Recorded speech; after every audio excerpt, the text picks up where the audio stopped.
Good morning. I welcome all to this hot conference, performance conference. My name is Cláudia Madeira, and I'm very pleased to be the chair of this panel of Performing with the Camera. We will have just 3 speakers in our panel. The first was Anna Osten-Osbolt from the University of Applied Arts, Vienna. Next, we'll have maybe a short break, I don't know, to listen Giada Cipolloni, University of Pavia. And finally, we will hear Iñaki Estela from Complutense University of Madrid. I will present each speaker and the title of the paper, respecting the program order. Each presentation, it will have about 20 minutes, and we will have a general debate at the end of the 3 presentation. The session will end at 11:30, I think. So I'll be a kind of clock of this panel. So, hello, Giada. Hello. I would like to present, yes, hello. I will present you. Anna.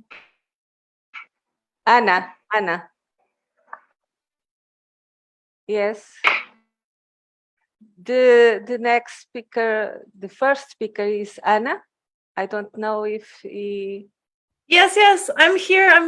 Hello. Okay. Hello. Hi, hello everyone. Hello from Vienna. Hello. Anna Osten-Osbolt, his paper is entitled The Concept of Performative Photography in the Work of Ulay. Anna is an arts historian working as an independent curator, writer, and director of the Ulay Foundation. For her master thesis, she received the Nightingale Award, the Artist Award of the Faculty of Arts of Ljubljana. From October 2021, she is a PhD candidate in philosophy at Applied Arts University of Vienna, dealing with the body as a medium, its performativity and representation in mostly digital contexts. Her recent visible curatorial projects include Body Ecstatic, Body Eclectic, Body Eccentric at Ulay Foundation Project Space 2021, and the retrospective exhibition Ulay Was Here, co-curation Stedelijk Museum Amsterdam 2020-2021. Anna, you can take the stage, please. Hello everyone, and thank you very much for the kind introduction. It is a real pleasure to be with all of you today, despite the fact that I am sadly joining only online. I was not able to travel to Lisbon, but I hope maybe next year when the next conference happens. It's an honor to share the stage with so many fantastic theoreticians that I have been following for years, and I hope I can contribute a little bit to the understanding and addressing of the main topic this year. So I will now share the screen and start with my presentation. Before I do so, I ask once again if everyone hears me well. You hear me well, good. Then I will start sharing the screen. Just a second. Okay. Good. I assume you hear me, and this means that I can start. So the title of my contribution is The Concept of Performative Photography in the Oeuvre of Ulay. Ulay is an artist that I have been closely connected with in the last 4 years. I've been working for the foundation for the last 4 years, and leading it between Amsterdam and Ljubljana the last 3 years. So it's a pleasure to now share this also at the share this knowledge and the enthusiasm I have for the work, not only as part of the exhibition making, but also now with you. So the concept of performative photography in the oeuvre of Ulay.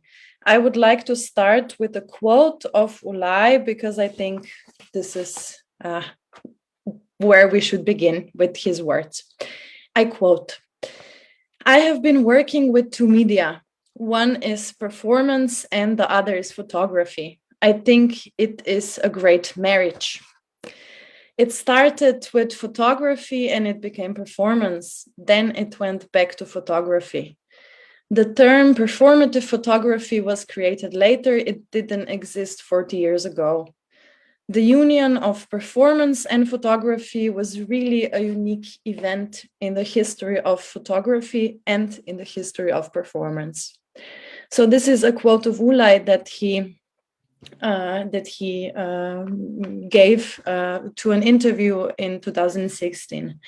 And in my contribution, I will seek to show the significant importance of this complex relationship, this marriage between performance and photography in the oeuvre of Frank-Uwe Leisieben.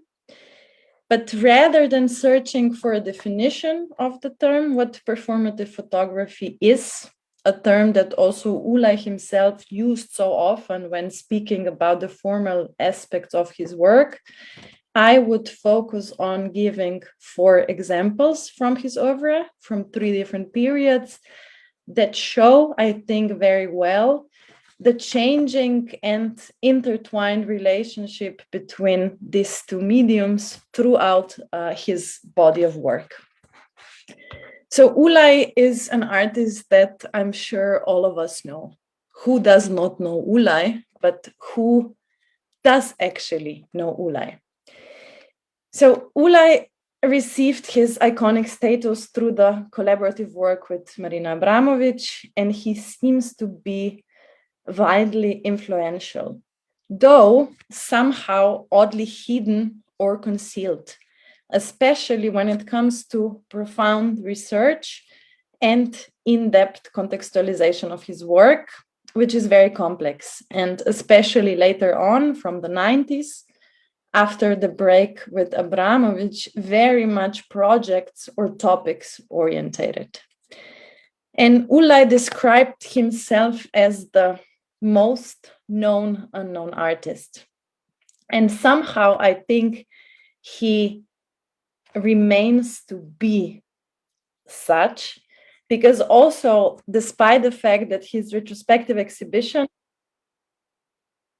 titled Ulay Was Here, that was on view at Stedelijk Museum in Amsterdam until mid-April 2001, emphasized the importance of his solo oeuvre and somehow tried to position him as one of the pioneers of performative photography, of Polaroid photography and performance and body art, the exhibition was not really on view.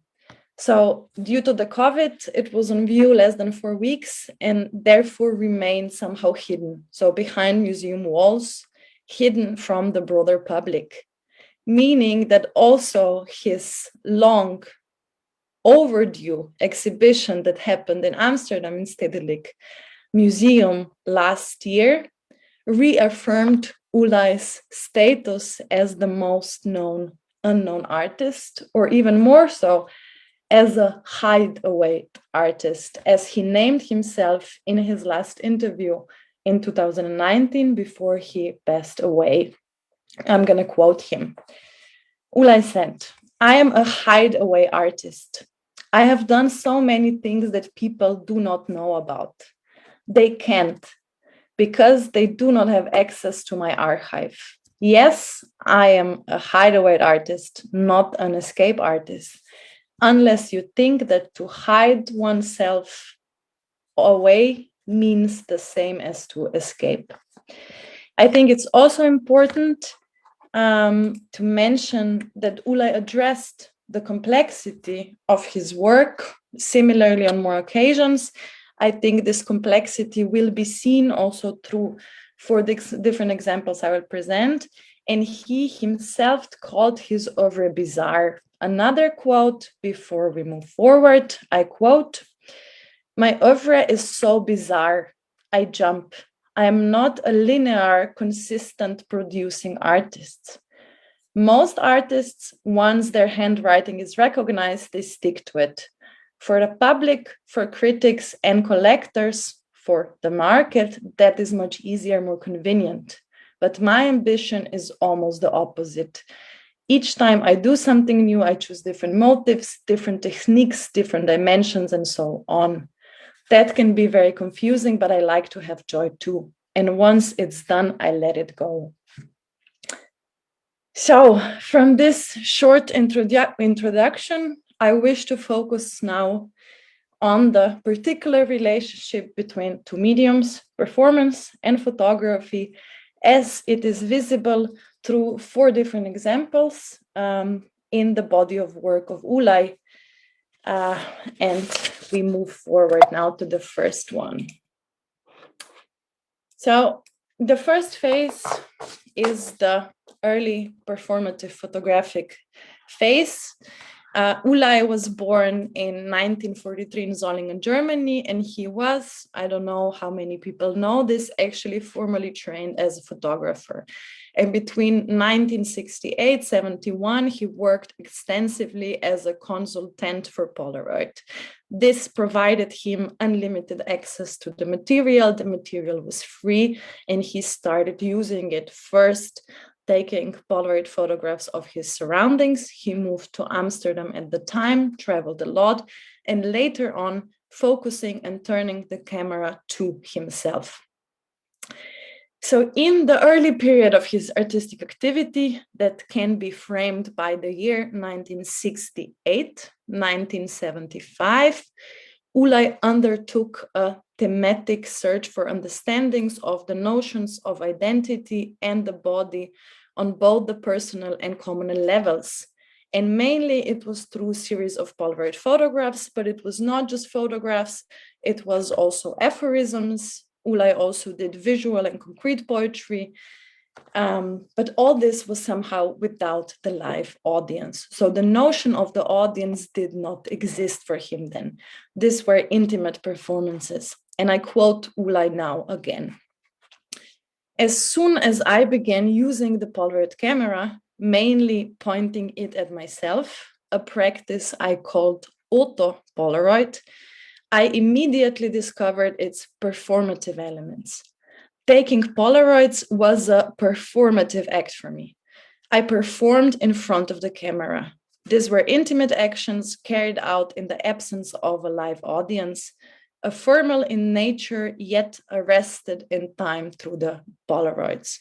So Ulay took hundreds of self-portraits, which were each manipulated in a myriad of ways, and he really developed an approach that was for that time, so early 70s, novel in both method and subject matter, using the camera as a tool to investigate and modify identity while exploring socially constructed issues of gender. I wanted to show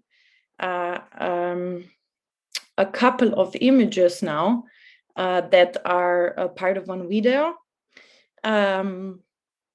We will continue with it because I think it gives a great insight into the way how Ulay used the Polaroid to photograph himself, as you will see, dressing up, applying his makeup, capturing each and every move and creating a larger series. So it was the focus on seriality. I will show this quick video now because it shows the end of this early performative photography phase, and then move to the next phase that is bound to the year 1975-76. Let me just share the video.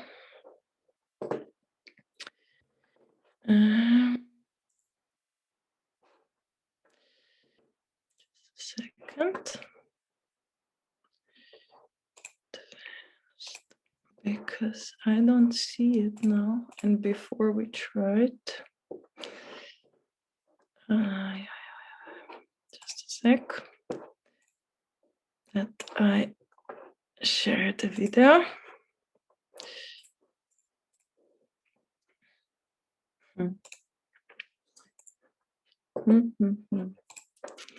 Just give me a second, please, because before it worked, we tried it.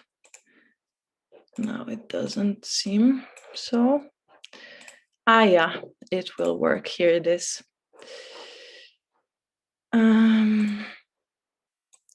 Do you see it? No. Huh? Do you see my screen, the video?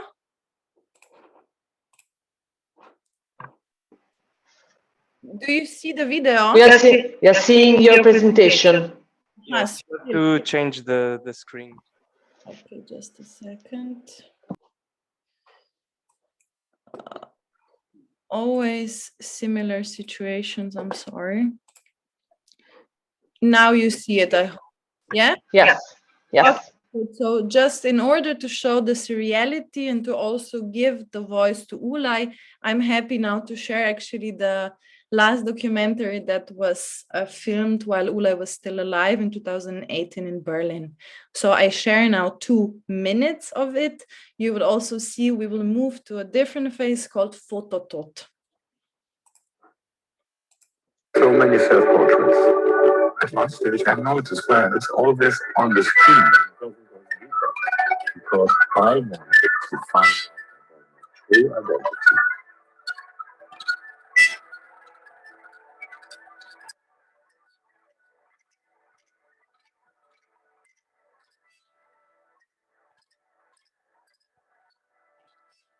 That's the first performative. And then I wanted to create something to make at least for the time being, a break with photography and enter fully performance. I made large size black and white photographs and I pinned them on over 3 walls. The 4th wall was a balcony from which I would take photos of the audience, how the audience reacts.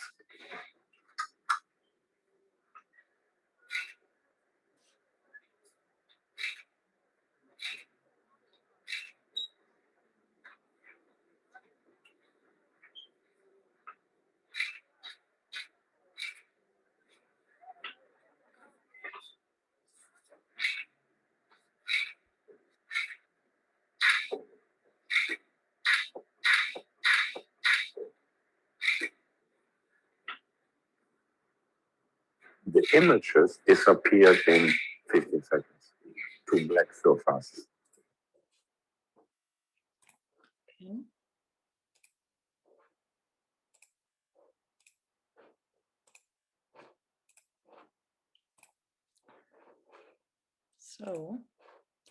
So Ulay's photographic approach was becoming increasingly performative in the 1975, and it resulted in what you've seen just briefly. And this is a series of Fototot performances, combining 2 words. So 2 words in German, Foto and Tot, meaning photo, dead. A series of performative events which questioned the idea of the audience and showed the ever-changing nature of photographic identity. Even more so, I quote, "I wanted to demonstratively bury photography." And the essence of the Fototot series was the question of reducing or completely eliminating his own identity, while also coming to terms with his awareness of limitations of the medium that he used and really abused in his previous work for over 5 years. And this notion is best expressed in a statement of Ulay from that time, from 1975, which is almost a programmatic declaration. I quote, "While my blood is warm, my static works are amputated limbs, extinct and dead." The Phototod series is very experimental. It's a complex series that was not yet researched in depth, and it consists of 6 performances. You see the titles here. What was shown in the video is a reenactment of this one, Phototod Environment 1. Why this one? This is the only one that Ulay reenacted. You can see it also here, on your right. He reenacted this one that happened in the Apple, again, an institution that bears and carries such an importance for all of us dealing with performative practices.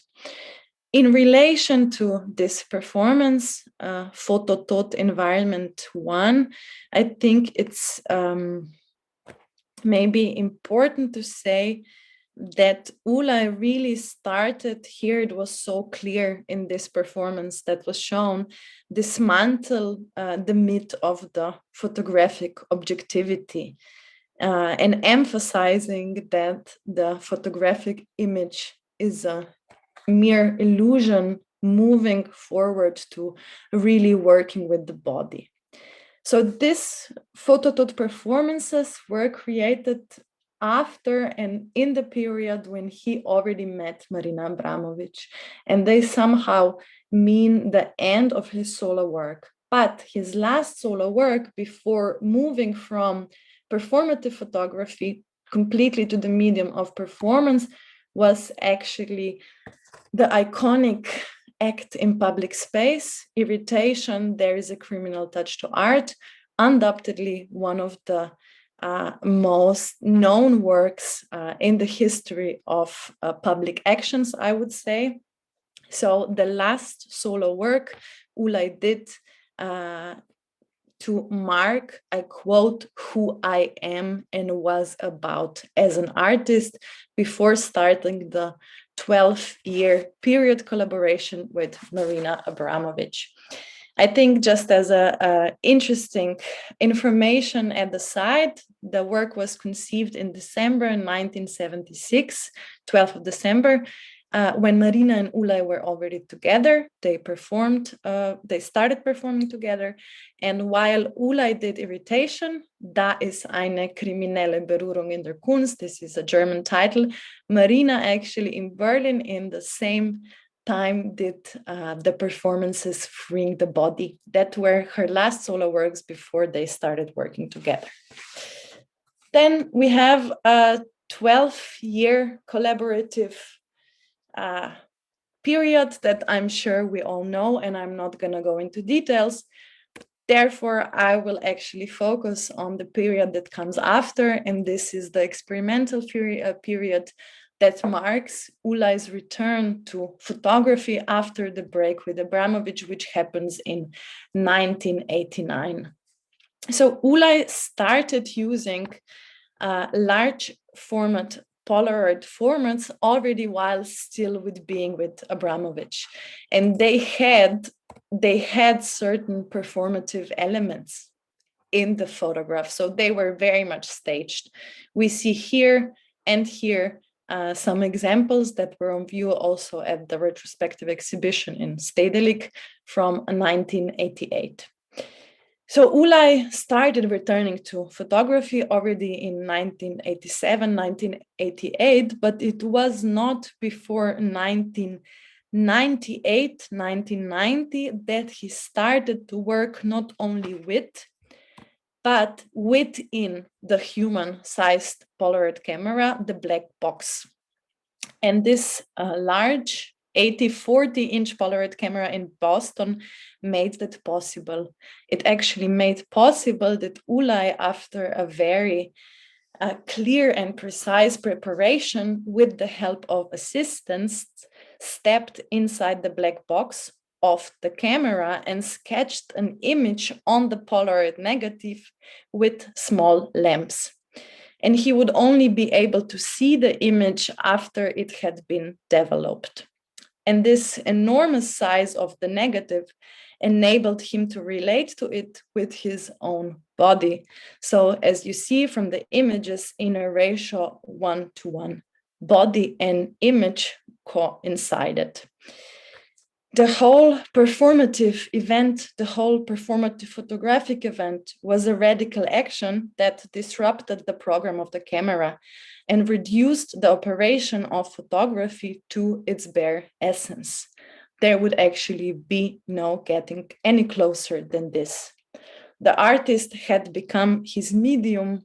Input and output were almost one. I would like to quote Ulay in regards to this work you see here, titled Self-Portrait from 1990s. I quote, "I think this is maybe the most important image. That is a key image for my whole oeuvre. And it was the very first one I made inside a camera, working directly on the negative. And this was my right hand, this what you see. I put a little megalith on my fingers, and that's why they became red."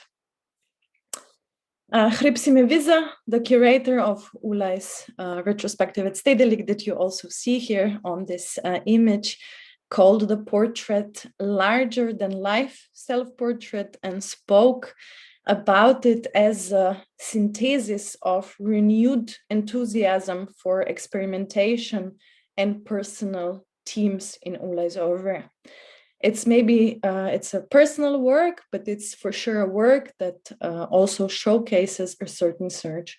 So after the break with Abramovich, Ulay starts returning to photography in order to somehow figure who he is, or trying to figure out who he is all about again.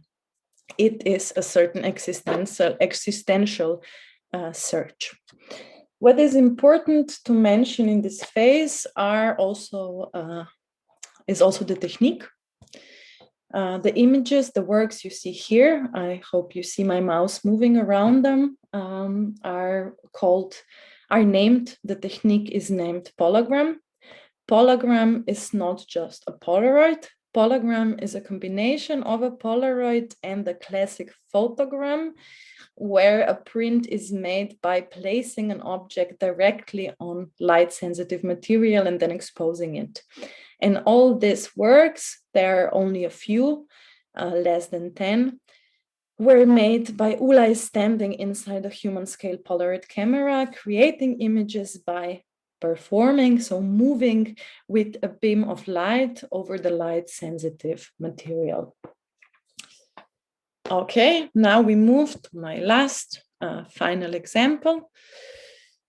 And the final, so here some more images and the mid-sized Polaroids, to the final example, which is the period after 2012, when Ulay is returning to the medium of performance.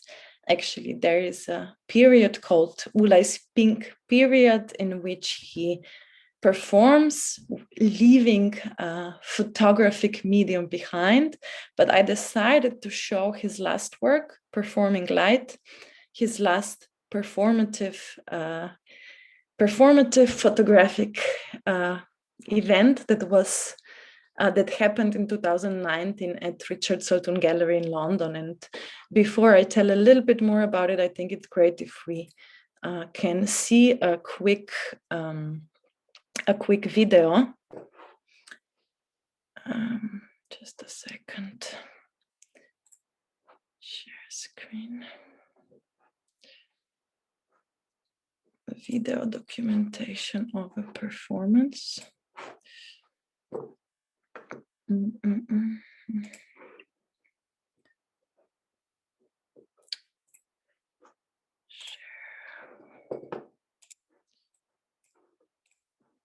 You see it, right? Yes. Okay, so I'll put it on full screen. This is a short clip, not even documentation. It's just a short presentation of the performative photographic event that happened in 2019.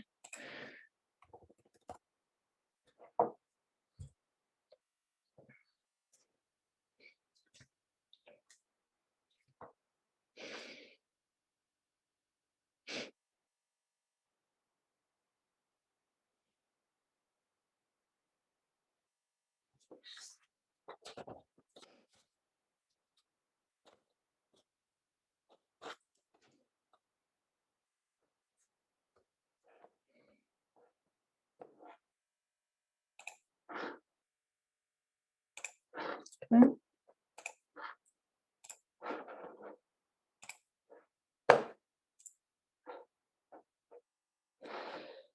Just a second.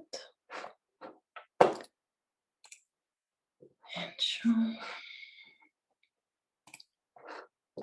share back.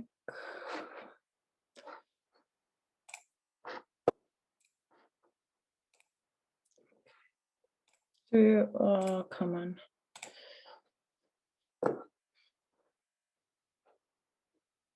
I'm sorry that it's taking a while. So here it is, the PowerPoint again. I hope you see it. Yes. So it was anyhow the last slide of my presentation. The short 30-second video you saw was a video that documented, but not as artistic documentation, the work Performing Light, the last performance Ulay did, which resulted, and this is the only result of the performance you see in this not polagram but photogram. So Ulay changed the whole last room of the gallery in a darkened room. He lay down on a large sheet of light-sensitive paper and invited the audience to stand around him with their arms stretched over him as if covering him with their presence or carrying him out of the darkness. So a collaborative performance. After exposure, the sheet was, as you have just seen, hung on the wall and developed, fixed and rinsed with a sponge by Ulay's assistant, at the end revealing the photogram. I think it's interesting to mention here something I did not yet mention until now, and these are actually the alchemical, the technical notions of the photographic material that Ulay was always inspired of and also cared about them very much. So he spoke on the occasion of this event a lot about the way the process of what is happening is alchemical, and that any photographic work in the darkroom is also alchemical. And that, I quote, anything that comes to light is magic.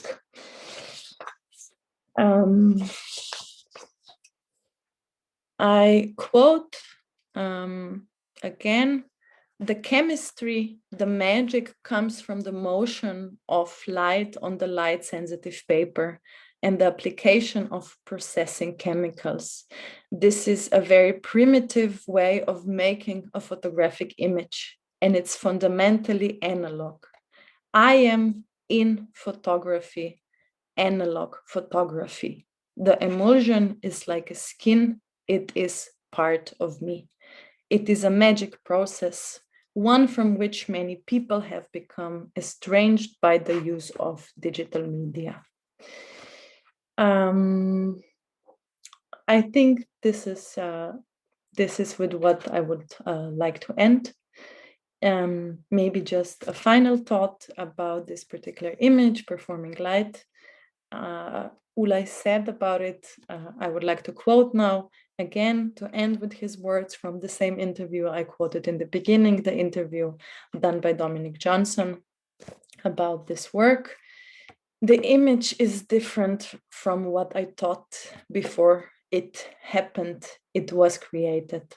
So often in my now 75-year-old life or young life, things have come out so differently to what I anticipated. Thank you for your attention, and excuse my changing of different, screens. I hope it was not too messy. Thank you, and I'm looking forward to the discussion.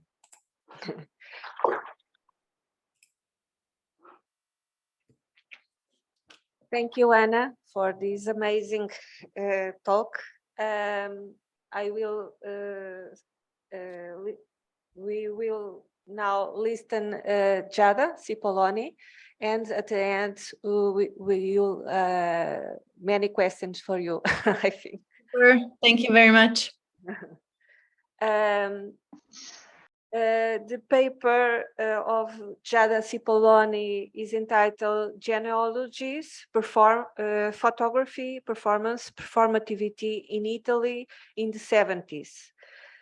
Giada is a postdoc research fellow at the University of Pavia, where she teaches contemporary theater. She has been part of the research team of the ERC-founded project In Common, in praise of community, shared creativity in arts and politics in Italy, hosted by University of Venice. She received her PhD from the University of Pavia in 2019 with a thesis focused on the history of theater and cinema photography in Italy. She is the editorial board of the journal Chiami Ricerci. Her first book, titled Actors, Portraiture and Still Photography in Italy, the image of actress from the Torquini archive, was published by Scalpendi, Milan in 2020. Her current research is survived with an In Common project is aimed to address the relationship between photography and performativity. Giada, if you please. Yes, thank you. I would like to thank the organizing committee for the incredible work. I'm really, really sorry for not to be there with you. And I would like also to thank Anna. And yes, my presentation is based on the research carried out within the RCE project In Common, and specifically examines the relationship created in the 70s between photography and stage. Starting from the illustration of the In Common guidelines, this presentation will deal with the relationship between photography and performativity in Italy in the 70s, referring to the general context in which the experimentation with the image is produced by convergence of instances regarding participation in the neo-avant-garde scene, new theater scene, new Italian theater scene, the theoretical and political assumption of feminism, and a reflection on the creative potential of photography. So the classical question is, do you hear me? Yes. Yes, but okay. It's a kind of echo. So okay. Slow. Okay, because I am in a weird situation because there is some people that is at my window. I don't know why. So I'm sorry, I can close it. It's kind of noise. Okay. I try to go through, and I'm sharing my screen with the In Common new website that it will be online, I think next week or next month. So here we go. The hypothesis and the object of this presentation are oriented by the ERC-founded project In Common in praise of community shared creativity in arts and politics in Italy, 1959-1979, whose guidelines methodologically steer the direction of this study. In Common looks at the scene of the theatrical experimentation in Italy in the 60s and in the 70s with a perspective that values the relational and collaborative patterns among the protagonists of that period and attempts the more or less explorated contacts between the theatrical practices and the political issues expressed by the social movements and struggles of the time. In common is, first of all, Visual Archive and Atlas, and I'm showing you the homepage. The work was devised not so much or not only as an attempt to design a showcase to save the memory of that historical period by exhibiting, recovering digitized documents, but as a series of interventions on the collected materials. The aim was to generate a unique view of that period, theatrical period. The archive, as I'm showing you, is divided into 5 sections, which can be accessed through this main page. The first movement, the traditional one of the archive, takes the form of the catalog of the documents. The materials are presented in a casual order and can be selected according to various criteria. The second view that I'm going to briefly present you, performance image that is clearly a tribute to the Rebecca Schneider essay. For this second view, the criterion for the arrangement of the documents is their formal similarity. To go through it. Two separated algorithms are used to arrange documents into groups of similar ones, which the user can freely navigate. The result is a statistical approximation where each document is closest to those which is likely to share with it more characteristics. I'm going to the deep vision of it. But I will skip and go to the crucial view of this website, that is this one, called The Shape of Community. The Shape of Community visualizes the network of relations emerging from the archive. In the network, people and performances are connected to the events they have participated or collaborated in and with. The relationships that link people and events are of different types: acting, directing, writing, setting, sounds, etc. The network can be filtered according to these criteria, showing only a portion of the community. A search bar, this one, allows the user to search for specific names or specific performances, and each node, I will take Carmelo Bene only as an example, can be also expected to visualize this connection. Yep. Sorry, I'm so sorry for interrupting you. The sound is not being received correctly. I think that there's still a lot of echo. We are afraid that might have to do with headphones, probably the Bluetooth connection that you are using. Okay, would it be possible to try to use it directly? Okay. Okay, let's Is it just better? try. Not really, I think. Okay. Yes, maybe reduce the volume of your microphone. I don't know. Yeah. Is it better now?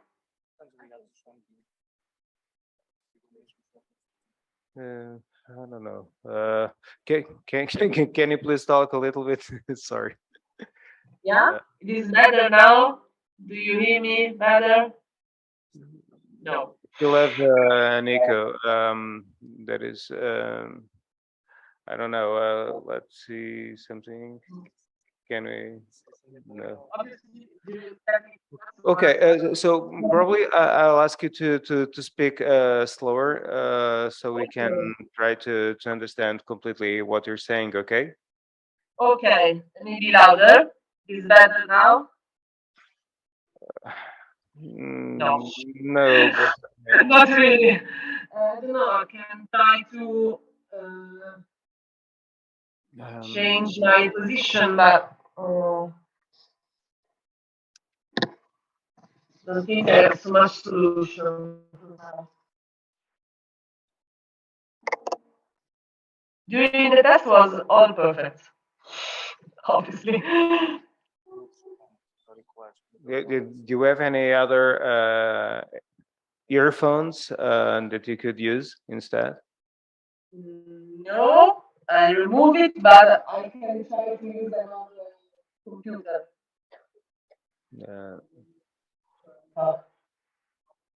Take me a few minutes. Okay, so probably try to turn off the sound you have coming into your computer and just leave open the way out for the micro. And we'll tell you with the gesture if it works or not. I don't know. Oh, okay. Okay. Please tell something.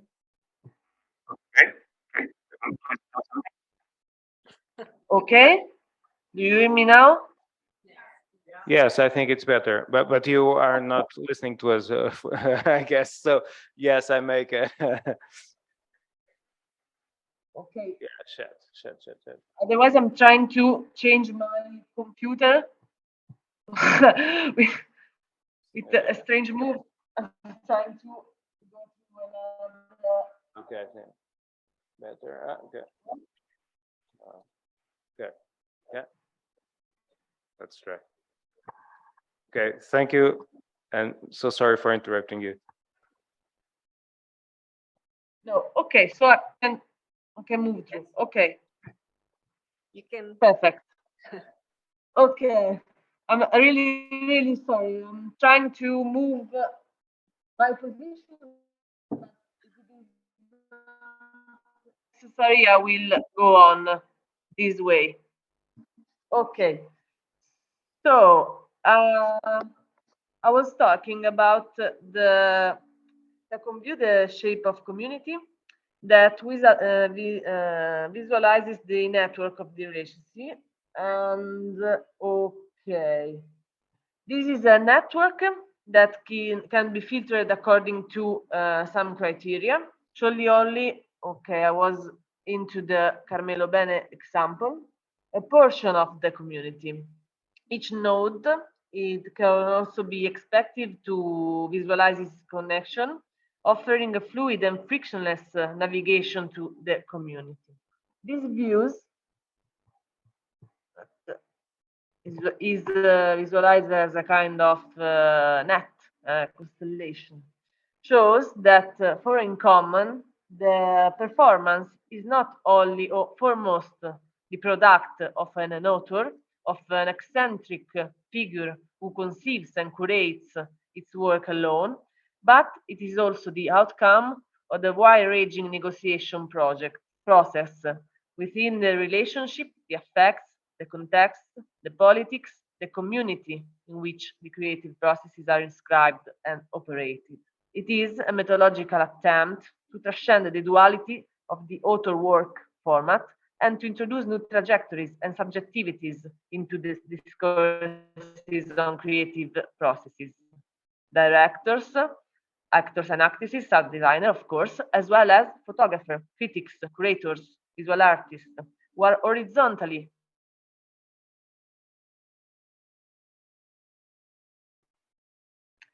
subjectivity, therefore, and elements of subjectivation, which are not obscured in the name of a presumed historical objectivity, but which are interrogated and brought to light in their partiality, in their positioning.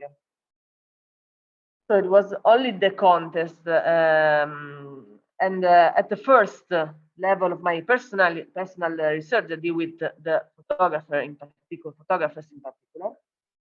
The chain of this relationship approach proved to be a key to gather images and photographic experience discovered through an archaeology of references, encounters, contacts.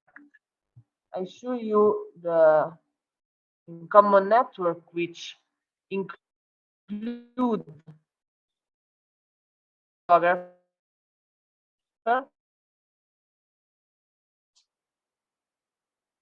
into okay, not small one, constructed immediately for demonstrating how photography in contact with that experimental scene was not only engaged as a device to service and document the theater, but was actually embraced as a creative practice involved in artistic processes.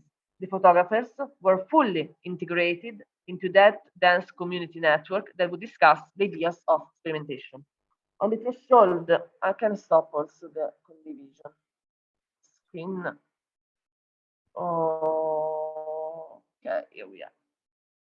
On the threshold of the 70s, theater and photography in Italy, like other arts and other contexts, were engaged in a profound revision of their languages too. A sort of self-consciousness of arts in the 70s represented a break with traditional form of artistic expression. For theater, it was the call of the Ivrea Convention in 1967 that opened a radical confrontation against the stable institution of theater. While in the United States, for example, the framework that would lead to the performance studies beginning, in Italy the focus was on certain elements of discussion that would lay the foundation for the debate of the new theater, Nuovo Teatro Italiano.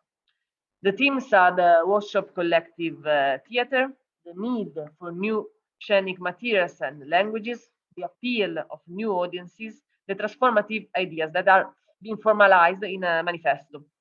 The Ivrea Manifesto targets included the inadequacy of the structure, the interference of centralization, the bureaucratic one, monopolies of power, the academicism of director, actors' discipline, and in general, a lack of awareness of new theatrical languages. The struggle for the new theater reclaims the margins of failure and exercises a form of dissidence that concerns not only the aesthetics, but also the politics of theater.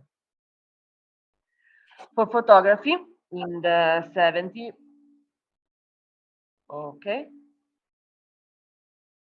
both in Italy and internationally, it was generated a moment of great theoretical intensity, which began to verify the relation between the photographic and in space in its objectives and its identity.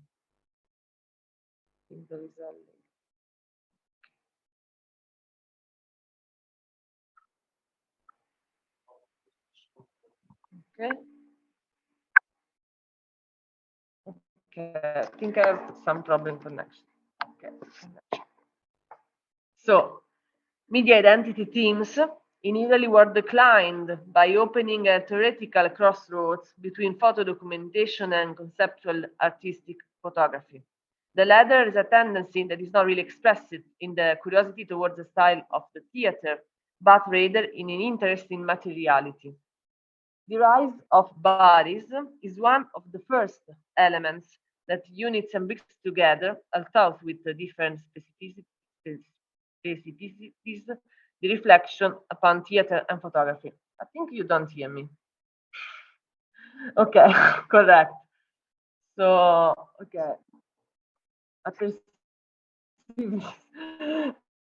Okay.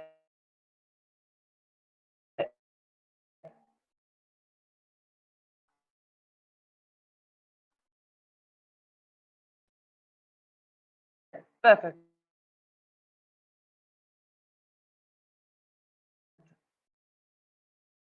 Okay.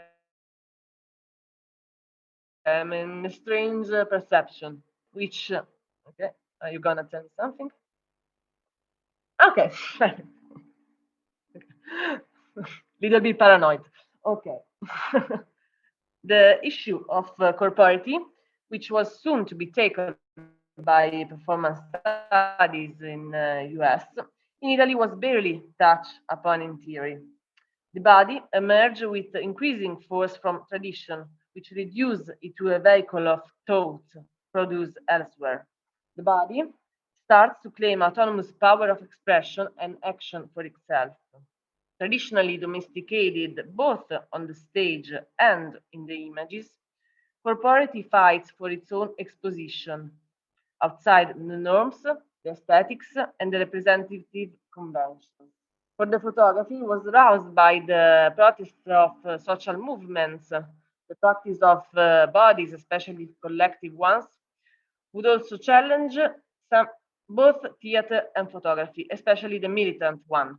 The aspiration to the political image, in fact, generated a powerful reflection in photography in Italy as well, on the styles he practiced, on the objects and on the subjects he portrayed, and on the regimes on visibility he communicated.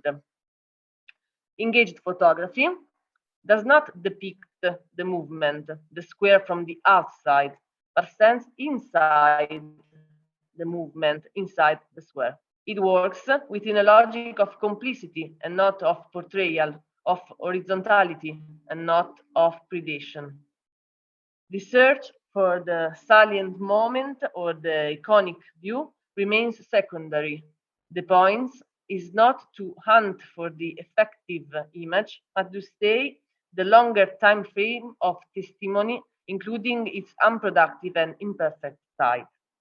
Being inside things and narrating it from this side reveals the unprecedented relation value of photography, which would later be theorized by the feminist movement. Experimentation migrates towards the residual space in the margins with a renewed focus on moving horizons and rejected humanities. In Italy, unlike the United States, where the relationship between art practice and feminism were becoming systematically intertwined, the alliance between art and struggle remained more under the radar, perhaps as a direct consequence, in part, of Carla Lonzi's exit from the institutional art system. Other experiences germinated that were capable of generating practice, explorations, these ones, that curiously took place outside the boundaries of the more institutional circuit of arts, literature, figurative arts, cinema, traditional theater, investing mostly in some performance practices and, above all, photography, feminist photography. This alliance between photography and performance practices, it is undersigned within the realm of feminist political theater, of languages and technologies less colonized by patriarchal investiture. Feminism, in this sense, engages in a polemic against the possession with the artistic object, with the work of the superiority of authorial figure, and reduce the supremacy of art. In this view, in the feminist view, the subjects and the languages of photography and performance offer themselves more than other codificate technologies to being imitated by practice, cutting, editing, perceptive, and performative processes. The feminism in performance and in photography radicalized the visibility and discourse on unexpected places and subjects, while also provoking a shift on a level of theory and epistemology. There are some common elements in photography and performance in the 70s. There are the liberation of bodies, the return to matter, the disapproval of the exceptional value of art, the centrality of evidence and practice, the search for new languages, the collaborative and horizontal work. These are the issues that are stressed by feminist art, with the common intention of pushing the stable regimes of representation. Performance, or rather performativity, is thus embraced as a strategy adopted both by the practice of bodies, by the performance, and by photographic practice. This is a perspective from which I read the relationship between photography and the stage in the 70s, which qualifies not just the object to be photographed or not, or photographic style.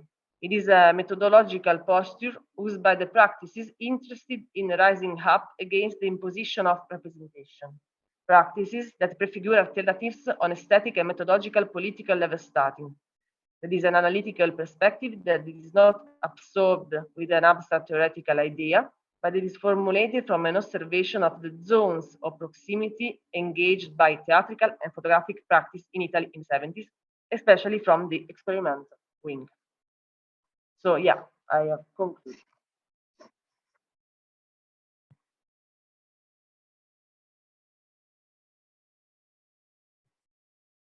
I'm really, really sorry. I perceived that was kind of robotic presentation.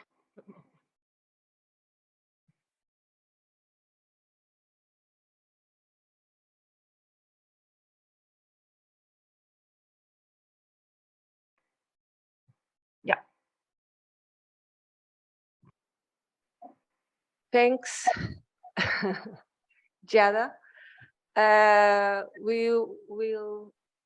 I ask Iñaki to join me at the table. It's a real gift to be you in presence after this technology performance. So I will present you. So we'll now listen the final panel presentation by Iñaki Estela, Complutense University of Madrid, with the paper entitled Gonçalo sobre Dança, the Afuselment or Building Spanish Performance Art History. Iñaki Estela is Associate Professor in the Department of Art History of the Complutense University of Madrid. His research areas are related to art science, 1945, performance art, visual culture, and art historiography.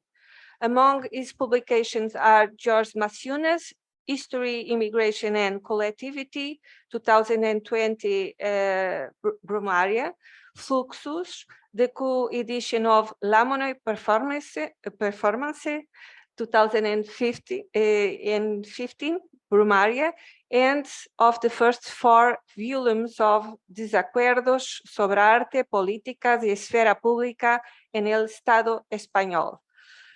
One of his most relevant areas of research has consisted on the rereading of Spanish art writing after the political transition, 1975-1992, the rereading of the feminist art in Spain at the beginning of the 21st century, and the relationship between the museum and the university.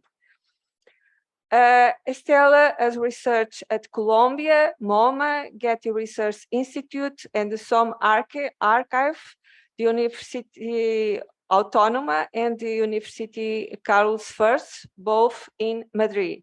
He is a lecturer in several cities in Spain, Santiago de Chile, Providence, New York, St. Petersburg, among other cities. He is currently researching the internationalization of the historical artist discourse through artist networks in the second half of the 20th century. Thank you, Iñaki. You can take the whole stage. Thank you so much. I hope you. Am I being correctly listened? I hope you can listen to me for the other colleagues in the other side of the ether. It's a great pleasure to be here. It's a great pleasure to meet Claudia Madeira. Finally, I knew about her research, but I didn't place a face on that research. Thank you, Cosimo. I don't know where he is. I'm going to talk today about a specific context, which is that of Spanish performance art history. And I'm going to talk also about a very, very little known artist. And I guess this is the first time that anyone has spoken about this artist in other languages than Spanish or Catalan. His name is Gonçalo Sobre, and actually he's interesting in a way. My presentation is very contextualized in a sense, and I also feel privileged to share my anxieties about the discipline, about the study of performance, and about especially the idea of photography in performance art. My presentation, as I said, delves on a very specific context and artist. The context is that of a Spanish performance art history, and I feel like I should give some brief notes as a form of contextualization, especially since the Spanish art history, and especially performance art history, is not regularly taken into consideration in performance art globalized discourse. Actually, Spanish performance art history still needs to be written, and even today we lack of a specific bibliography reference or bibliographical reference that presents this topic in a concentrated manner. This is especially interesting when compared with Latin America and Eastern Europe bibliography that, as many of you for sure know, have seen a boost of bibliographical-based research production in the last 10, maybe in the case of Latin America, 10, 20 years, which is interesting. In Spain, we have books that deal with the topic fragmentarily, not in its entirety, and conceptual art and the end of the Francoist era have attracted the fascination of many art historians. But we still lack of a proper narrative that could deliver an overall image of a Spanish performance art history. We lack of an accepted discourse. And this is particularly evident in the pre-1945 art history in Spain. We actually don't know what happened and what can be considered performance in that period of the Spanish art history. Such absence of a local narrative does not imply, however, an inherent incapability of a Spanish art history. We're capable of delivering narratives only at the cost of accepting necessarily global scopes that follow the international accepted approach. And the best example of this would have to be the book that you have on the screen, which has been recently published by teacher and right-wing critic Pedro Alberto de Cruz Sanchez, who actually published this book recently. It's a 500 pages long book, and it's really interesting because among those 500 and something pages long, there isn't a chapter dedicated to Spanish art history. Everything is dedicated, as it says in the subtitle here, that you can see here, from the avant-gardes, from modernism until current days. So actually that's interesting. And it is also interesting because it follows closely the subtitle of course, Rosely Goldberg's really famous essay and book and research, performance art from futurism to the present, which was first released in 1979 and which had another subtitle. Actually, the first subtitle was from 1909 to present days, and which has been many times translated even to Spanish. The last idiom that it was translated into was Chinese. So actually, the comparison of both references is important then because it exemplifies that performance art history in Spain can be the subject of history only if its scope is international or its focus is specific in its thematic approach, and that would be the case of performance art, of conceptual art. Sorry. Only, it would be my conclusion here in that aspect, if it implies a departure from the local. As a result, it also implies that the impossibility of an accessible discourse of performance art history in Spain as a whole. After establishing the parameters of performance art discourse in Spain, I'm going to zero in Gonzalo Sobré, who is, of course, under these circumstances, not a very well-known artist. Sobré was born in a very specific neighborhood in Barcelona, Poblenou. Maybe many of you who have gone to Barcelona know of this neighborhood. Actually, it's really interesting because the neighborhood has been subject to a very radical and violent gentrification process in the last years. It is close to the Bogatel beach and the Bogatel subway station. He was active between the mid-60s to more or less the mid-70s. Sobré indeed was not a fully professional artist, son of a baker.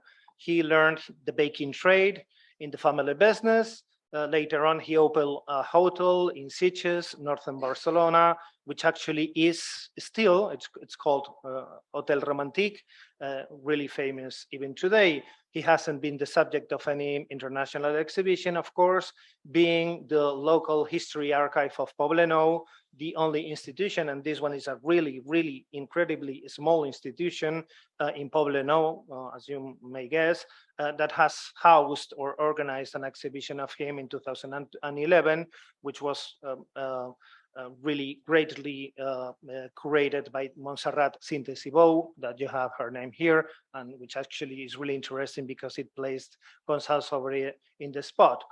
Therefore, his relevance was and still is extremely local, located in Poblenou, where he was recognized as a local artist, contributing often to the local magazine, which was called Quatre Cantons. It was the magazine of the neighborhood. And as you can see in its number 85, there is this issue on the topic of popular culture, which was a hot topic at the moment. And you have Gonçalo Sauré right here, who actually contributed with a sort of diagram on what he thought of popular culture. And actually, he also illustrated with one of his paintings this essay, about Cultura del Poble, Cultura del Poblenou. And actually, it's interesting to focus a little bit on the image, on the quality of the image. It's a bar, it's a local bar in Poblenou.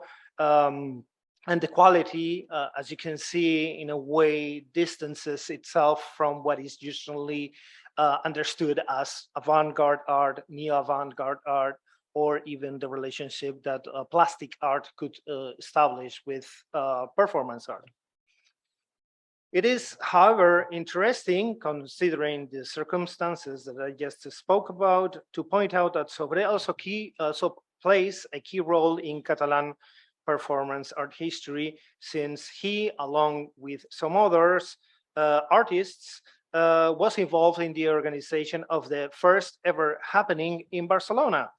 As can be seen in this newspaper clip. Actually, you cannot see it because there is this banner here, but here it says Primera Sesión de Happenings in Barcelona, which translates into First Session Happenings in Barcelona.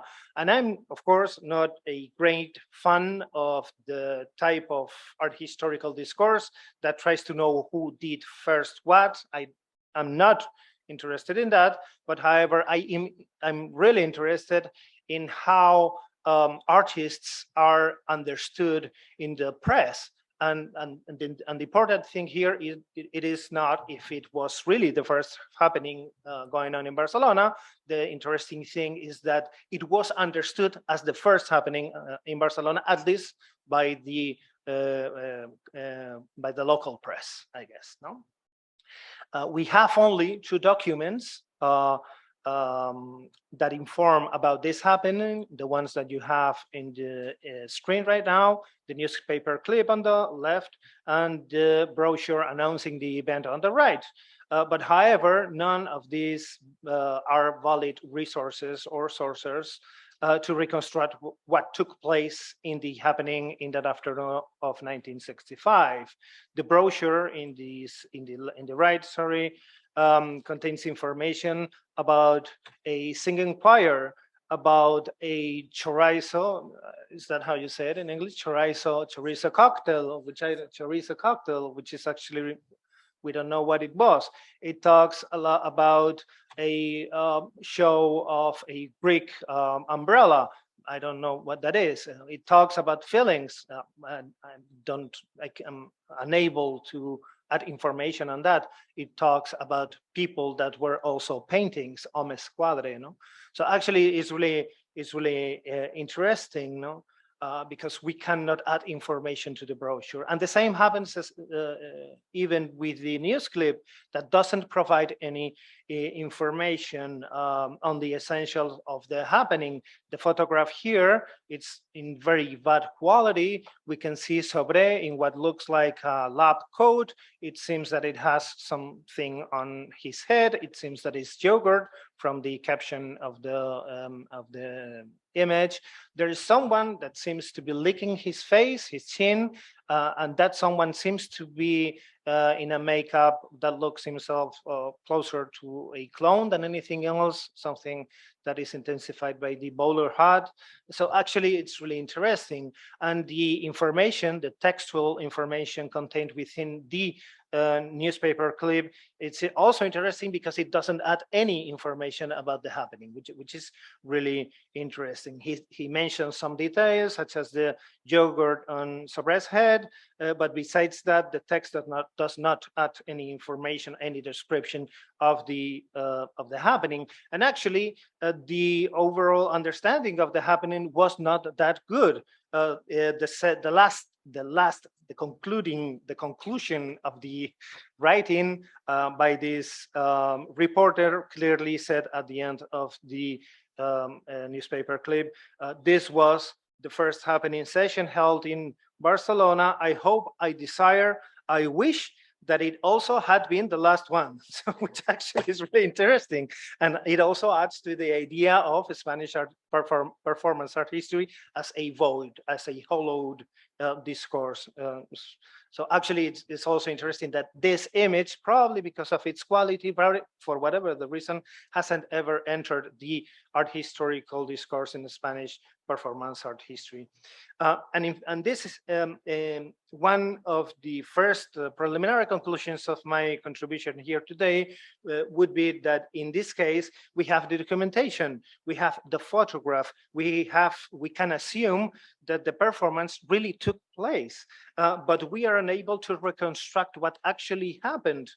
We are unable to build the performance. We are unable to rebuild, even in our imagination, the performance. We can have very basic details of the event, but we can't have the performance. So in a way, this implies that the image of the performance does not produce the performance in itself. And of course, I am quoting in reverse Philip Sousander motto, performance documentation has a performative quality. In this case, performance documentation does not have any performativity. And of course, under these circumstances, this happening, the one that I'm talking about, never entered the archive of Spanish performance art. This wasn't, however, always the fate of Sobre's work. Quite the contrary is the case of another work that will concentrate the rest of my contribution here, which is the one that you've got on the screen, Danza del Fusilamiento, which is translated into Dance of the Shooting, implying that there was a death squad in front of this person, taking the place of the photographer and also the place of the viewer, which is also interesting. In contrast to the previous one, whenever Sobre is mentioned in the bibliography, it is always this work, the one that is mentioned. For example, the very important book by really relevant art historian Pilar Parcerizas, which actually concentrates on conceptual art, published this book, which is really interesting. It's a really important reference. And actually, the work by Sobre made it into the photographs that actually illustrated the book, which is actually really interesting. The same happened as well in another really important and more recent contribution by Maite Garballo, Cuerpos que Aparecen, which translates into bodies that appear, in which actually the same work by Sobre is mentioned, and actually it is it made it into print. Even Lorena Saura, it is a misspelling in the surname Saura. She's a very, very, very young curator. She actually did this exhibition thanks to a prize on young curatorship in Madrid, Cuerpo Presente, Present Bodies, in which there were several images of different artists, like, for example, Ocaña, who was a transvestite that performed in the streets of Barcelona at the middle of the 70s. And actually, the work by Sobre made it into the exhibition, which is actually really interesting because it implies that Sobre is going or coming from a very peripheral side of art history in Spain and is increasingly being considered even by very new curators such as Lorena in this case. As you can see, the work is very, very simple. 2 photographs that compose a sort of sequence. The first one shows Gonzalo Sobre himself in a position of a handcuffed prisoner with his hands together in the front. The second one, he's suspended in the air in a gesture that implies he had been shot by a death squad. Whenever this work is printed, as you've seen, or exhibited, as in the exhibition by Lorena Saura, it always adopts this format: 2 images composing a sequence, no context. There is a history surrounding the work, a sort of anecdote. It seems that Sobre, when he was young in Poblenou, in this neighborhood near Barcelona, right after the Civil War, he saw a military truck taking prisoners to the Castillo de la Bota, which is this castle that you see right here, which is an old 18th century building that was being housed as a prison in Barcelona. Many prisoners actually were sentenced to execution there for political reasons, and even nowadays it is not quite clear how many persons died in it. The numbers go from 1,500 to 2,000, and they all died after 1939, after the war was finished. So actually, it's interesting because it implies a sort of misunderstanding between what's war and what's peace. As a result, the Camp de la Bota, where this place, where this castle was, has a very specific connotations involving the memory of the Civil War repression. And therefore, this memory of the place can also affect the understanding of Sobre's work.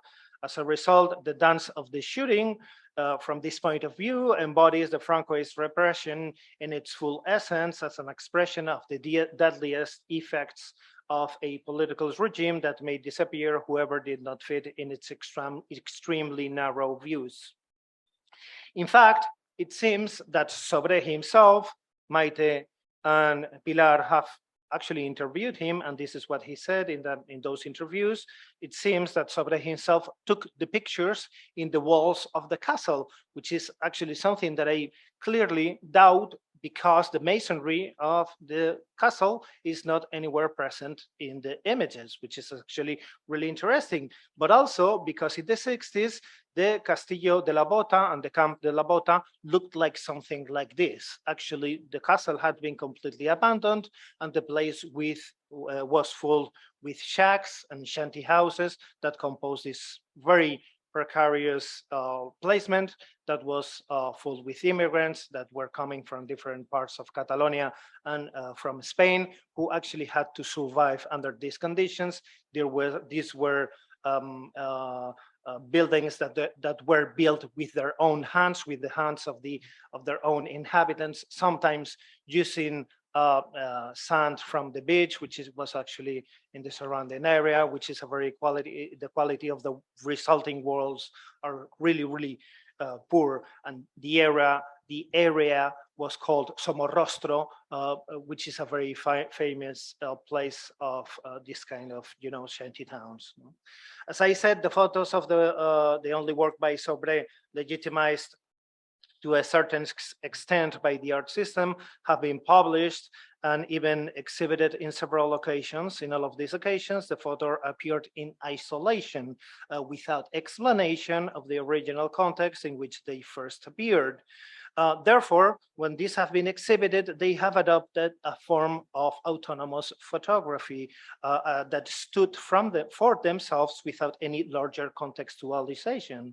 And actually, it is highly doubtful that he ever exhibited them as isolated works of art hanged in the walls, since in Spain, photography was only accepted as a medium for art exhibitions in the later 70s and early 80s. Until then, photographies were published in magazines, books, catalogs, as is the case here, and even brochures. And in fact, this was a case of the dance of the shooting, as the first time they ever became public was with the occasion of the exhibition Opera Neo Shaba. It was in the catalog of this exhibit that these photos were ever made public. Opera Neo Shaba was probably the most ambitious exhibit ever done by Sobre. Unfortunately, we don't have any images or pictures of its display. The only remains is the catalog that we have here. And it is indeed interesting to fully pay attention to it, as this may give us a very different image of the Sobre as a political artist. First of all, the title of the exhibition mentioned the word Shaba, that you can, Shaba here, Shaba in Catalan means of poor taste, but also popular and of poor taste. So it's something similar to kitsch, but without the cultural industry.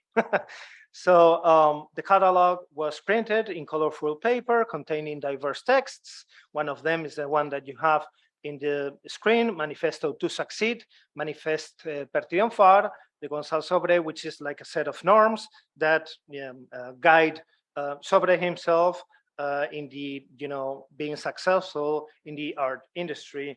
And one of these, as you can see, the second one, you'll always be free. The sixth one, open war to all antiquarians. 17th, you will always change your opinion every 5 minutes.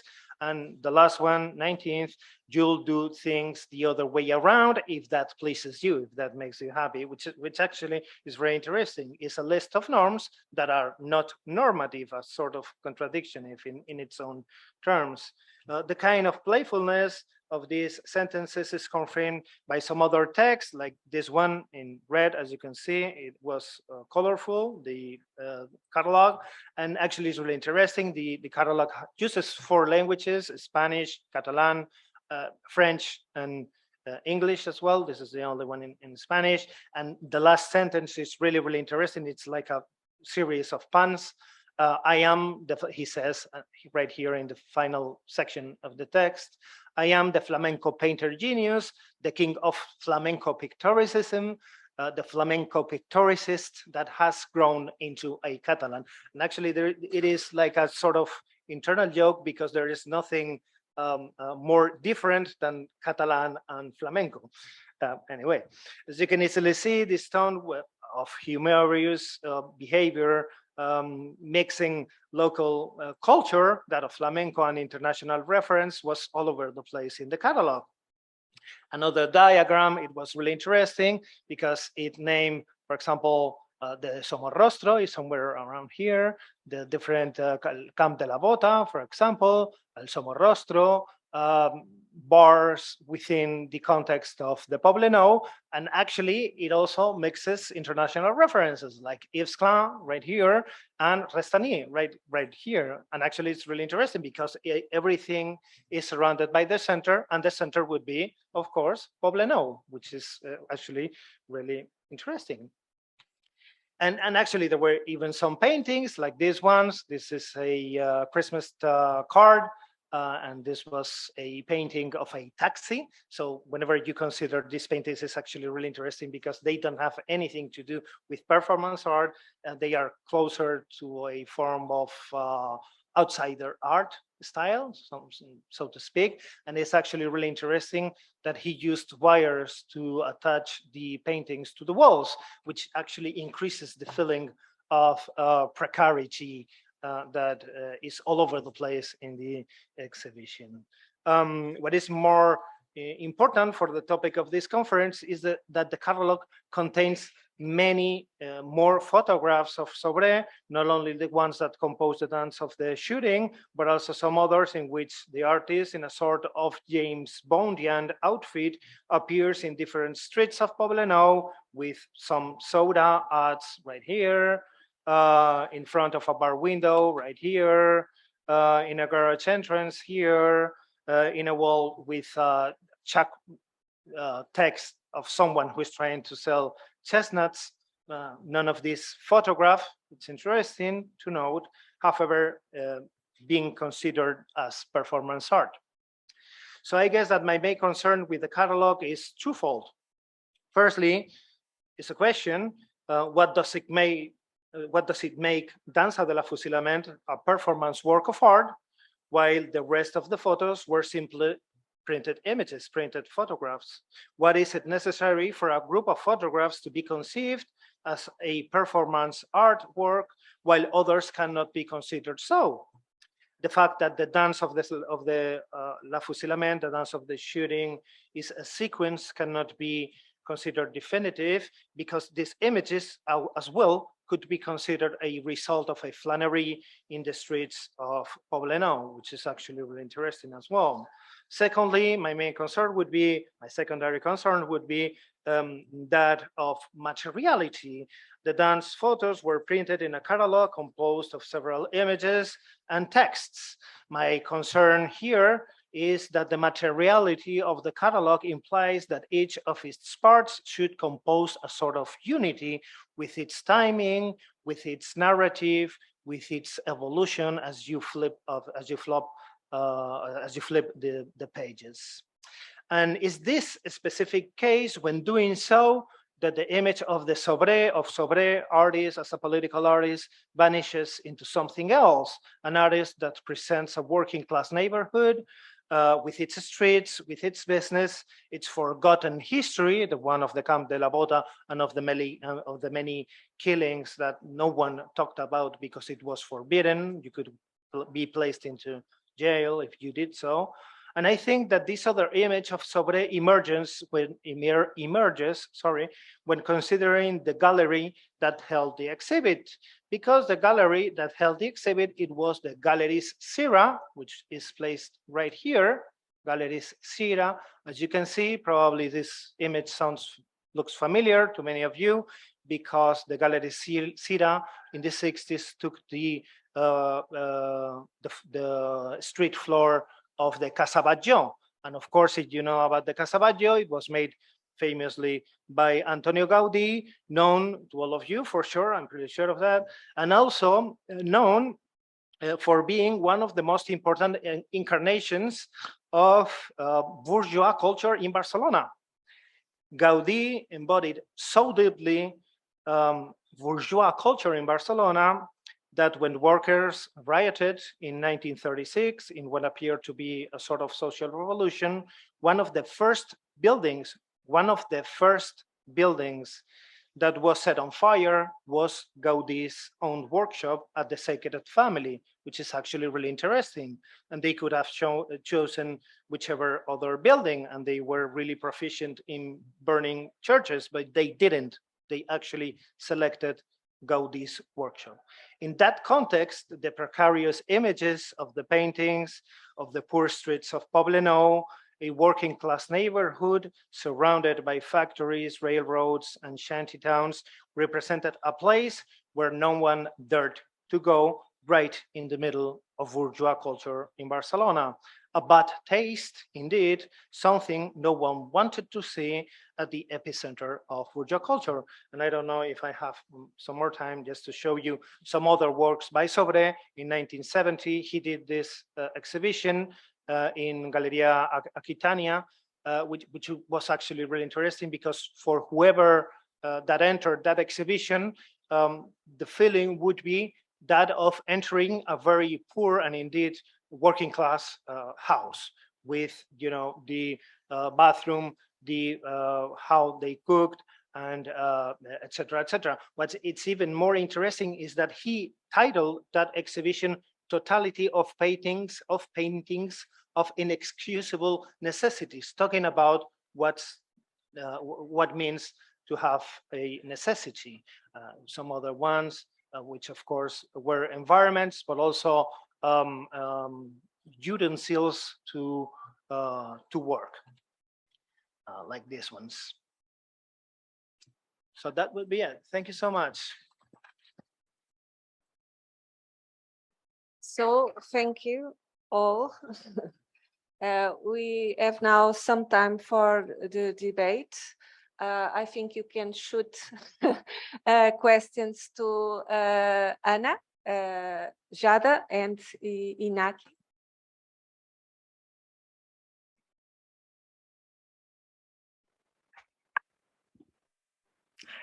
Hello, hi again.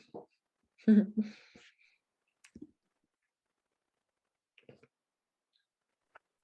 this working?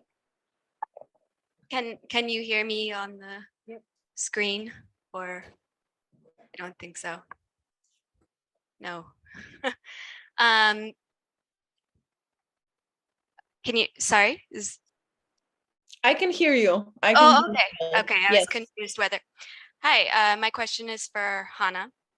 Yes. I really enjoyed your presentation. I was struck by your framing of Ule with the initial quote of him kind of claiming to have invented performative photography in this moment that emerged. And some of our discussions here yesterday, and also Rebecca Schneider's presentation. So she showed a very interesting photograph of Perrault, the famous mime. And there's that photograph of Ule with his white face. And so I was thinking about this kind of denial of the past of photographic history, the interactions between theater and photographers. And even in the context of the 1970s, you know, Duchamp is inescapable. So there is a history that he is denying, and I wondered if you have any thoughts about that.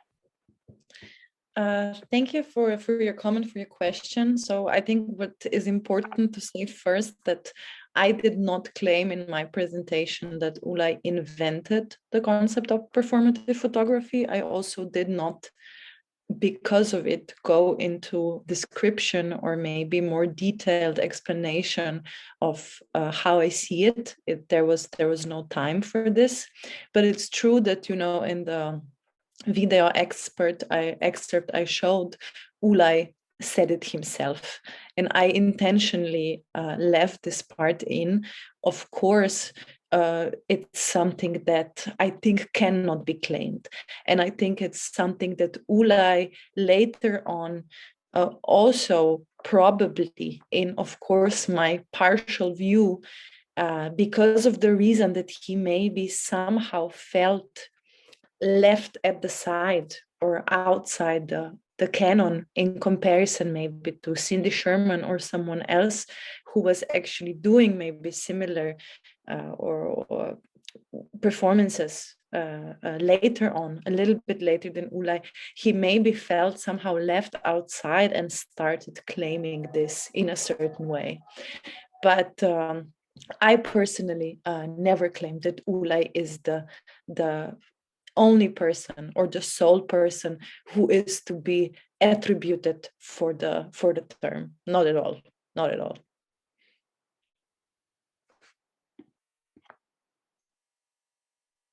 Thank you. I just wanted to say I appreciate that. I didn't think you were saying that. I was curious No, about Ule's position. Thank you.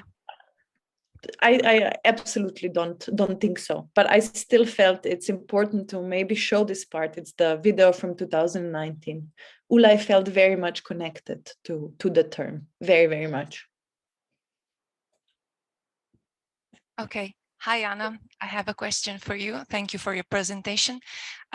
Since Ule experimented various types of photographic process, I was wondering if he led some scripts, some papers when he reflected on photography. Thank you. Thank you for the question. What Ule left behind are mostly programmatic statements for his performative events, performative photographic events.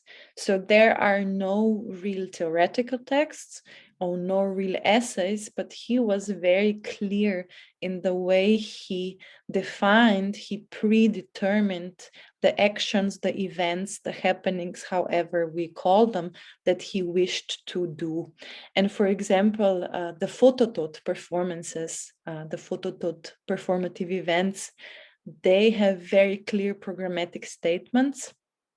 Ulay actually called them party tours of the performances. And it's something he wrote in a couple of sentences. Maybe, you know, we can connect via email. I can share more. And he always made a very clear description of the surroundings and of his intentions, what he will intend to do.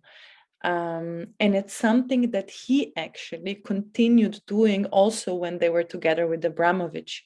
So he prepared this very clear, predetermined 12-step party tour for his irritation, for example, and then also continued to do so for Abramovich. Maybe this is something that can be familiar to some of you when you see these descriptions, the preparations, the party tours for the performances of Ulay and Abramovich.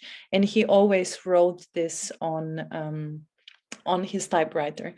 But nevertheless, later on in his life, he started reflecting his oeuvre a lot, as said, not in essays, but I would say in many interviews. So there are many interviews or email exchanges where he where he spoke about his work, his vision, his past in detail. And I know that, for example, someone who had an in-depth conversation with Ulay was Amelia Jones. And Amelia Jones also very much, I think, influenced the way I read Ulay's work. And she also wrote a wonderful text, if someone is interested, on the later period of performances, focusing actually on Ulay's vulnerability and creating community. And I think this text, for example, was also partly written based on all the conversations, emails, exchanges they had. But just to add, so when we were working on the Ulay's retrospective at Stedelijk, you know, Ulay was having little notes. And also for the exhibition in 2016 at Schirmkunsthalle Frankfurt, he prepared, so maybe 2 pages, 2 A4 pages of little notes, but not essays, not theoretical essays.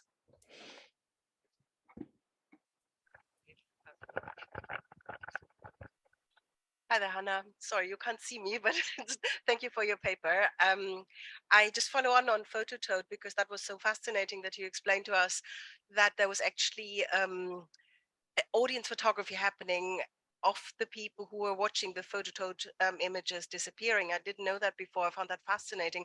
Has he ever done anything with these photographs? Where, you know, do you have them in your archive? And I think it's really interesting to relate her to, you know, at the time, I was thinking of Peter Handke and his kind of like, you know, affront to the audience and trying to think about the audience as a kind of driving factor in there. So I'd be really curious to see, you know, how there's possibly a relationship in, you know, mapping what the audience does when it gets affronted in that kind of way. Actually, I think I'm very grateful for the question, because there is the whole story behind also why it came to this Fototot performances, why to these events. So it's not just the reason that Ulay started being fed up with the limits of photography and that he reached the limit and he was bored, like he was bored often later on in the oeuvre. So he did a certain project and moved on. But it's also the fact that he actually exhibited his Polaroids, the ones that were shown at Galerie Serial in Amsterdam in 1975. He did not want to exhibit them, actually. They were very personal, but then he exhibited them as part of the exhibition that had the title, "The Artist is Present." Yeah, funny correlation. His first exhibition, the title, "The Artist is Present," funny correlation to Abramovich's show in MoMA 2010. Anyhow, And this exhibition was a total disaster, at least for Ulay. And he felt ashamed, and the responses from the audience were so horrific. No one understood what he was doing, what he was trying to achieve by exploring who he is, that he actually decided to never exhibit again. And this irritation with the notion of the audience was for sure caused also by this experience. So from this particular work that I showed, Fototot Environment 1, only 2 photographs exist, the ones that were shown. And they are also exhibited like this, like 2 gelatin silver prints from that time, from 1976. There are other documentation types, like videos of 2 other performances, but they also have to do with the notion of the audience. So from 2 other Fototot performances, they all in an interesting way deal with photography and the notion of the audience. What I wanted to say as well was that the works were now the series. The whole Fototot series was for the first time presented in Stedelijk. We actually had a room where we really tried to focus on it, but as said, the show was not seen by almost anyone. Otherwise, Ulay in 1976 created a little booklet that that is not available anymore, but in 1976, he actually exhibited all of the 6 Fototot performances in Istria in Croatia in a little gallery when he was already together with Marina. And this set of works, Fototot, was very dear to him, because when he was still alive, we talked a lot with the foundation, with him personally, that he wishes to present this body of work because it's such a jewel and it's not known in the context of his other projects. So I hope that actually this is, I would say, and I maybe now also wish to engage in a conversation with everyone, because I think the next aim of the foundation, in collaboration with the galleries we work, is actually to produce a catalog to present these works that need to be presented and reflected. They were highly experimental and radical for that time. So maybe we can connect with some of you, and some of you can, see the works. I send the materials, and it would be great to hear some comments, some responses. Is it on? Yeah. I have a question to Iñaki and maybe also to Giada. Thanks so much, like the 3 of you, for your presentations. And Iñaki, I was intrigued by your introduction to the artist Sobre, who I didn't know, as you expected. Louder? Okay, I try. So yeah, I was intrigued by your presentation on Sobre. And also, I mean, I see that you try to keep to the Spanish history of performance and not do like the international interconnections. But knowing that you're an expert on George Maciunas, I think that the figure of Sobre is like a figure quite similar in a way. And knowing about, like the networks that Maciunas had, I was just wondering if you could expand a little on international relationships, if Maciunas listed Sobre in his diagrams, for example, and kind of connected to that, the question where you see the medium of photography in the work of, or I don't know if it really figures strongly in the work of Sobre, but compared to Fluxus artists of the same time, if there's a similar approach to photography or not. And this these international connections, I think, could also be something like a question for Giada, if she wanted to explore that. Well, concerning Maciunas, as you very well known, his role in Fluxus is kind of complex, because Fluxus is built on a sort of rejection. Traditional understanding of Fluxus is built on the rejection of Maciunas as ideologist of the group, and actually that is really, really interesting. Maciunas, actually, it's really interesting because although he was not really well known in the 60s and 70s, his network was amazing, incredibly amazing. He was all over the place. He knew almost anybody.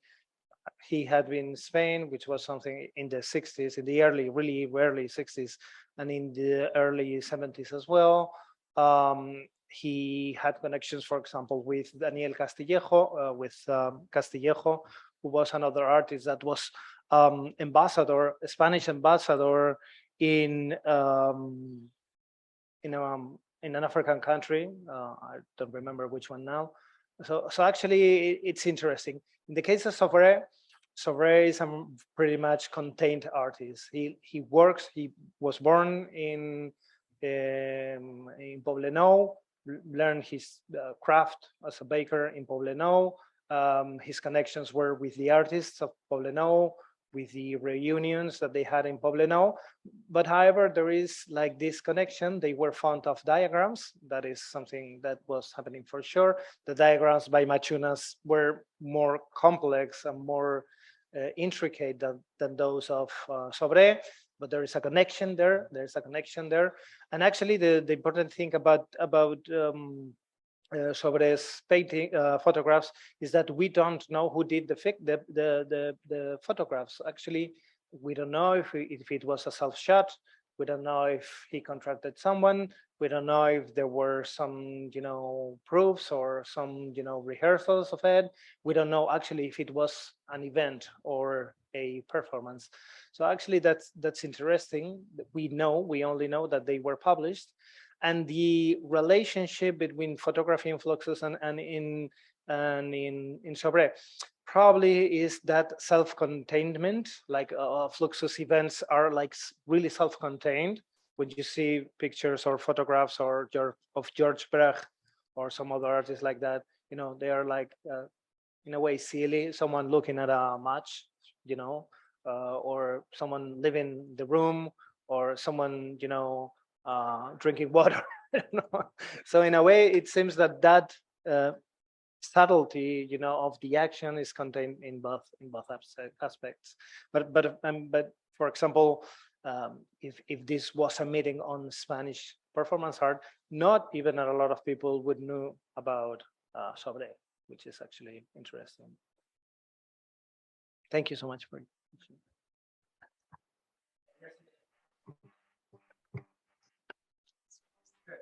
Yes, I mean, thank you for the question. In my case, there are lots of discourses. I think the theatrical network, the experimental theatrical network, was a little bit stable in this form, but there are also lots of influences from international perspective. I have not mentioned, for example, in the relationship between photograph and theater, the case of, for example, Carla Cerati, that was so much influenced by the performances of Judith Malina in Italy.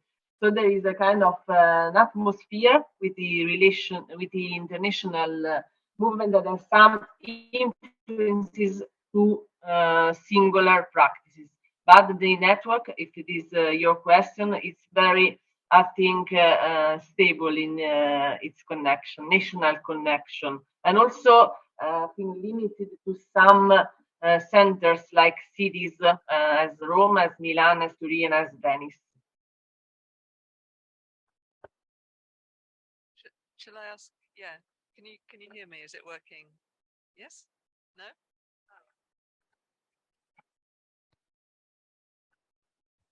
Hello?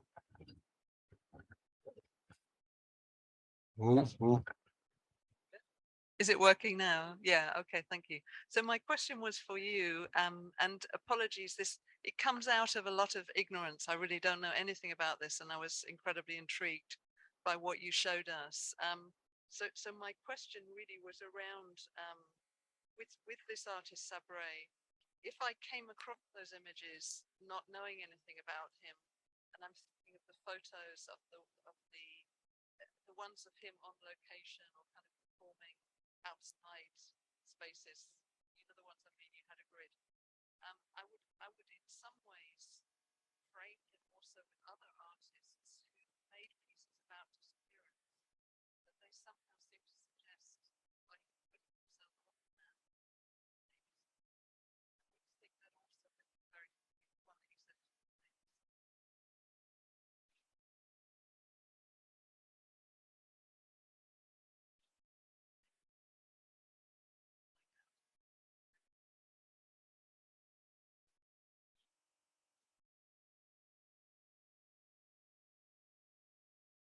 Actually, it is really interesting, that question.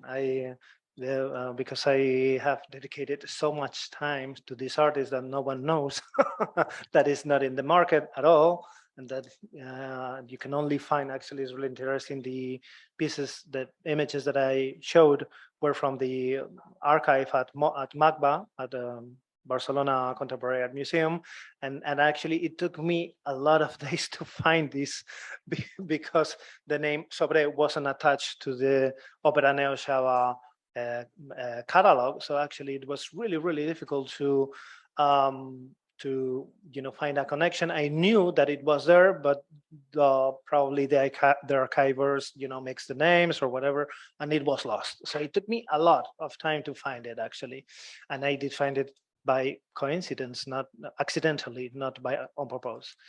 The other thing is one of these researchers, the researchers that one tries to overtake.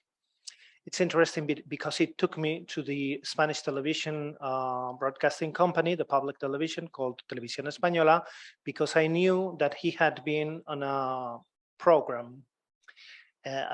One of Spain in the later 70s was very fond of placing artists in the television, and it is really rare that he made it to the television. And actually it was a performance work, and a performance work in which he faked his own death. He was on a casket, and all of the family members came to see him, and actually took all of the works with them exiting, very fastly. And, so it is interesting because in a way it seems that he was in a way dealing on disappearance, on death. So of course he didn't fake. Actually, I'm not able to say if Sobre is alive or not. I've actually killed him sometimes, but I was wrong, and I've tried to get in contact with him. It was impossible, and I don't actually know if he's still alive or not. Actually, is it true? Thank you so much. So I'm sorry, but we need to close this session. You can talk. So it was a very rich session, I think, and I hope in the future you can share much more about these topics. Thank you very much for this moment. Thank you. Thank you so much. Ciao. So, bye-bye.